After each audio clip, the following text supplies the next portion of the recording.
ගොඩක් වෙලාවට අපි හිතන දෙයක් තමයි අපේ මේ ප්‍රසන්ටේෂන්ස් වලට මාක්ස් ලැබෙන්නේ අපි කතා කරන විදිහ අනුව. එහෙම නැත්තම් අපි කොච්චර හොඳට සිංහල කතා කරනවද කොච්චර හොඳට ඉංග්‍රීසි කතා කරනවද කියන එක මත විතරයි කියලා. හැබැයි ඒක සම්පූර්ණ වැරදි මතයක්. ප්‍රසන්ටේෂන් එකක් ඉවලුවේට් කරද්දී එයාලා ගොඩාක් දේවල් බලනවා. ඔයා කොච්චර සූදානම් වෙලාද ආවේ? ඔයාගේ අදහස් කොච්චර පැහැදිලිද? ඒ වගේම ඔයා කොච්චර විශ්වාසයකින් යුතුව මේ අවස්ථාවට මුහුණ දෙනවද කියන එක ඒ අතරින් ප්‍රධානයි. ප්‍රසන්ටේෂන් එකක් කියන්නේ නිකම්ම කතා කරන එකක් නෙවෙයි. ඒක සම්පූර්ණ ඉදිරිපත් කිරීමක්. අද මේ වීඩියෝ එකෙන් මම ඔයාලට කියලා දෙන්නේ ප්‍රසන්ටේෂන් එකකට ලකුණු ලැබෙන විදිහ සහ වැඩිම ලකුණු ප්‍රමාණයක් ගන්න ඔයා අවධානය යොමු කරන්න ඕන කරුණු මොනවද කියලා. ඉතින් ගිහිල්ලම බලමු. ප්‍රසන්ටේෂන් එකක් ඉවැලුවේට් කරන්නේ කොහොමද? ප්‍රසන්ටේෂන් එකක් කරන්න කලින් ඒකට ලකුණු ලැබෙන්නේ කොහොමද කියලා දැනගෙන ඉන්න එක ගොඩක් වටිනවා. සාමාන්‍යයෙන් ලකුණු බෙදිලා යන්නේ මෙන්න මේ දේවල් වලට. ඔයාගේ පෙනුම සහ සූදානම.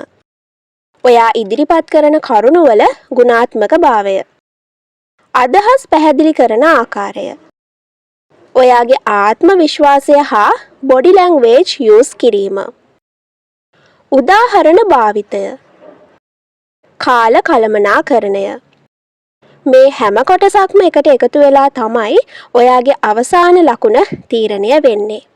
ඩ්‍රෙස් කෝඩ් එක වැදගත් වෙන්නේ ඇයි?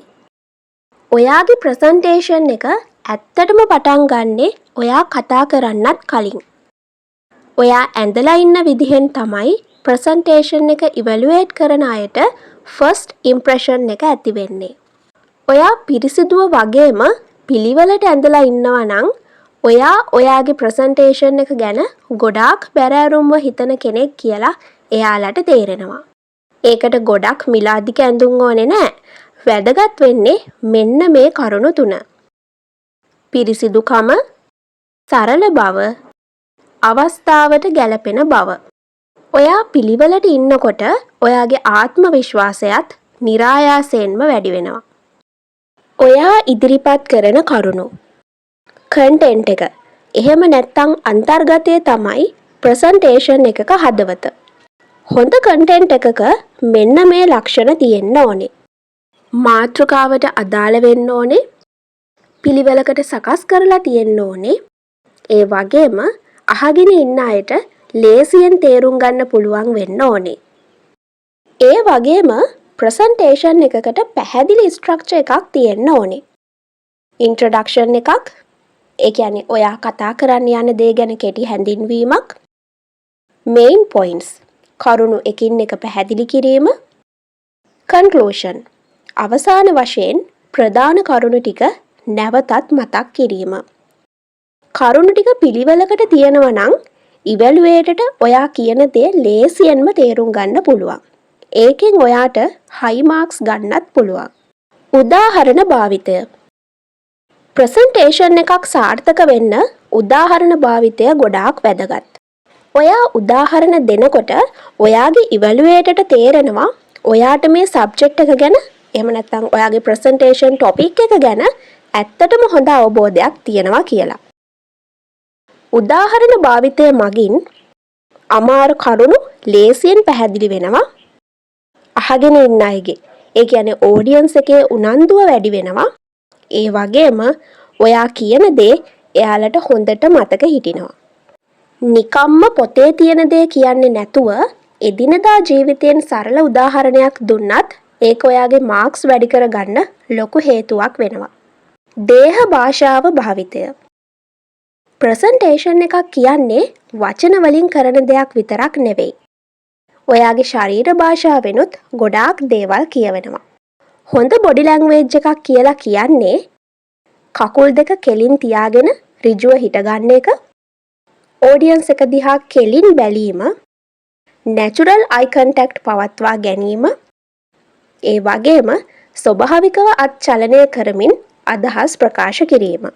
ඔයා කතා කරනකොට බිම බලාගෙන ඉන්නවා නම්, එහෙම නැත්නම් එක තැනක් දිහා විතරක් බලාගෙන ඉන්නවා නම් ඔයාගේ ආත්ම විශ්වාසය අඩුයි කියලා ඔඩියන්ස් එකට වගේම ඉවැලුවේටටත් දැනෙනවා.